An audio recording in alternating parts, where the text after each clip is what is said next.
Imagine a cena, uma mulher exausta, depois de mais uma noite interminável de plantão, só quer uma coisa, afundar no colchão e dormir até esquecer o cansaço. Mas o que ela encontra ao chegar em casa é capaz de transformar até a pessoa mais paciente em um vulcão prestes a entrar em erupção. A cama que divide com o marido. Ocupada pela sogra, dormindo como se fosse a dona do pedaço. E o marido? Acomodado no sofá da sala, como se tudo estivesse normal.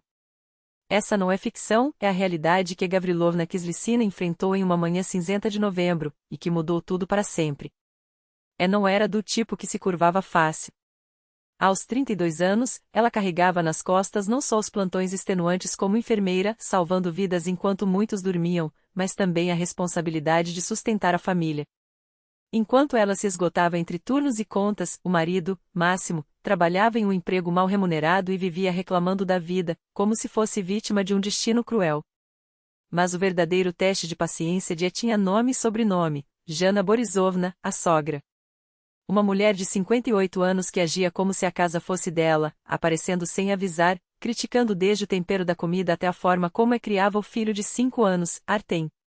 Máximo nem pensava em interferir. Para ele, era mais fácil baixar a cabeça e deixar a mãe fazer o que quisesse do que enfrentar uma discussão. Naquele fatídico dia, chegou em casa depois de uma noite de emergências médicas, com o corpo pedindo descanso e a alma esgotada. O apartamento deveria estar vazio, Máximo teria levado Artem para a escola e ido trabalhar, deixando-a livre para recuperar as forças. Mas ao abrir a porta, o que ela viu foi um par de sapatos de salto desconhecidos no corredor e um casaco que reconheceu instantaneamente. O coração gelou.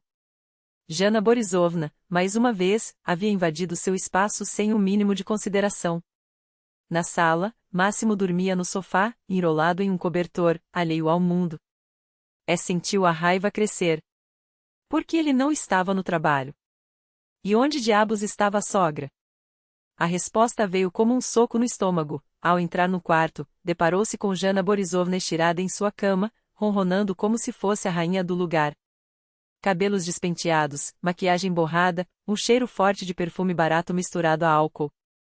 Por um instante, ficou paralisada, incrédula. A fadiga desapareceu, substituída por uma onda de indignação pura. Como aquela mulher ousava se deitar em sua cama? E por que Máximo permitia aquilo? Sem perder tempo, ela foi até a sala e sacudiu o marido com força. Máximo acordou resmungando, os olhos inchados, uma mola do sofá presa nos cabelos. Por que me acordou? Reclamou, como se fosse ele a vítima. Porque sua mãe está dormindo na nossa cama, disparou contendo a voz para não gritar. A resposta foi um murro no peito. Onde mais ela ia dormir? Chegou ontem à noite chateada, dizendo que os vizinhos faziam barulho. Não podia deixá-la na rua. Sentiu o sangue ferver. Ela poderia dormir no sofá. Ou na casa dela. Não é problema meu, rebateu, cada palavra cortante como uma lâmina. Não é problema seu. É minha mãe, e eu decido onde ela dorme, retrucou Máximo, como se isso fechasse a questão. Foi a gota d'água. Depois de uma noite salvando vidas, enquanto ele não fazia nada além de se submeter aos caprichos da mãe, não aguentaria mais. Com passos firmes, voltou ao quarto e bateu a porta com força. Jana Borisovna acordou sobressaltada. Que barulho é esse? Deixe uma pessoa descansar, resmungou, como se fosse dona das regras da casa. Levante-se e saia da minha cama. Agora, ordenou a voz gelada. Como ousa falar assim comigo?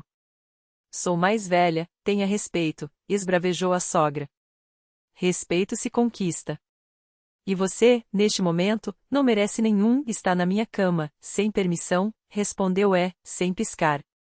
Jana Borisovna tentou se impor, seu filho permitiu. Ele é o homem desta casa. Engano seu.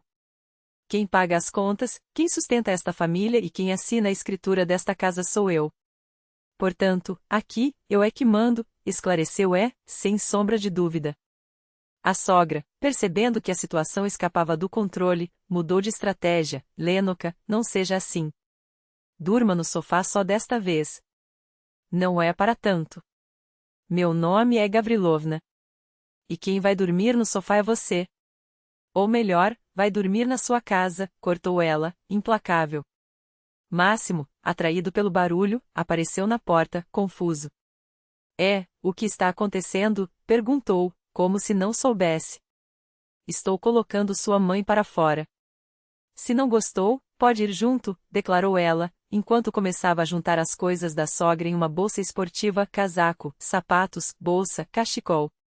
Jana Borisovna, desesperada, tentou apelar: filho, faça algo. Sua esposa está enlouquecendo. Máximo hesitava, dividido entre a mãe que sempre obedecia e a mulher que bancava tudo. Não deu trégua: decida agora, Máximo. Ou sua mãe sai desta cama, ou vocês dois saem deste apartamento. A escolha é sua. A sogra, percebendo que as ameaças eram sérias, tentou partir para a agressão. Levantou a mão como se fosse bater em mas foi interceptada com um movimento rápido. Tente novamente, e vou garantir que você saia daqui escorregando, advertiu segurando seu pulso com força. Me solte. Isso dói, choramingou Jana Borisovna. Vista-se e vá embora. Você tem 10 minutos. No fim, a sogra não teve escolha. Não era mais a nora que engolia sapos, era uma mulher que havia chegado ao limite. Enquanto Jana Borisovna arrumava suas coisas, resmungando ameaças vazias, deixou claro: isso não é uma despedida. É um adeus. Sem avisos, sem invasões, sem desrespeito. Acabou. E assim, com uma mistura de determinação e alívio, recuperou não só sua cama, mas algo muito mais importante: o respeito que há muito lhe era devido. Porque algumas batalhas não são apenas necessárias, são o único caminho para a paz. Enquanto Jana Borisovna se vestia, murmurando maldições e queixas sobre a nora ingrata, Maxim permanecia ao lado, paralisado entre a lealdade à mãe e o medo da mulher que, pela primeira vez, olhava para ele com uma firmeza que não admitia meias palavras. Quando a sogra finalmente estava pronta para sair, Helena não hesitou, tomou-a pelo braço com uma delicadeza irônica e guiou-a até a porta. Maxim, como um cão perdido, seguiu-as. E para onde vamos? Perguntou ele, com um tom entre o patético e o infantil. Helena nem se virou. Isso é problema de vocês. Talvez para a casa da mamãe, já que ela claramente vale mais que sua própria família. Com um gesto seco, abriu a porta e, sem cerimônias, empurrou ambas para o corredor. O grito indignado de Jana Borisovna ecoou pelas paredes, mas foi abafado pelo som da porta batendo com força. Maxim tentou voltar, mas encontrou apenas madeira fria e o clique definitivo da chave girando. Minutos depois, do alto da janela, Helena contemplou a cena quase cômica: seu marido, de chinelos de casa e calças de moletom, encolhido em um banco de concreto ao lado do prédio, piscando contra o vento cortante de novembro. Ao seu lado, Jana Borisovna, embrulhada em seu casaco mais pesado, gesticulava enquanto desfiava uma litania de injustiças. Helena permitiu-se um sorriso amargo antes de fechar a cortina. Pela primeira vez em meses, o silêncio reinava em sua casa, um silêncio que valia mais que 1000 desculpas. Ela dormiu até o anoitecer. Ao acordar, o primeiro instinto foi espiar pela janela. Lá estavam eles, ainda no mesmo banco, agora rodeados por vizinhas curiosas que, com olhares ávidos, absorviam cada detalhe do drama familiar como se fosse uma novela ao vivo. Helena preparou o jantar com calma, comeu sozinha, assistiu a um filme. Às 9 da noite, a campainha tocou. Ela sabia quem era, mas não tinha pressa. Helena, abre, por favor. Minha mãe já foi embora. E você, onde esteve o dia todo? A voz de Maxim soava abatida, quase infantil. Na rua, sentado, veio a resposta. E gostou. Um silêncio. Helena, para com isso, estou congelando. Ela abriu a porta e o que viu foi a imagem perfeita da derrota: lábios arroxeados, nariz vermelho, o corpo tremendo dentro de uma blusa fina e dos mesmos chinelos com que o havia expulsado. Agora você sabe como é ser jogado para fora da própria casa? Perguntou, cruzando os braços. Sim. Me desculpe. Por quê, exatamente? Por ter deixado minha mãe dormir na nossa cama. Por ter sido grosseiro com você. Helena deixou entrar, mas a conversa estava apenas começando. Maxim, você vai entender uma coisa agora: eu trabalho, ganho dinheiro, pago por este apartamento e sustento esta família. Não vou tolerar desrespeito, nem da sua mãe, nem de você. A partir de hoje, ela não põe os pés aqui sem meu consentimento. Se quiser vê-la, que seja em território neutro ou na casa dela. Entendido? Ele assentiu, percebendo pela primeira vez que a mulher à sua frente não era mais a mesma que engolia sapos em silêncio. E mais, se você escolher sua mãe em vez de mim novamente, pode ir morar com ela. Não vou bancar um homem que não me respeita. Nos dias seguintes, Jana Borisovna tentou de tudo: ligações chorosas, mensagens sobre a saúde frágil, chantagens emocionais para ver o neto. Mas Helena era uma fortaleza. Sem aviso, sem entrada.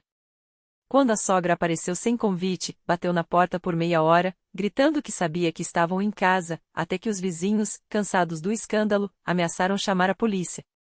As visitas pararam.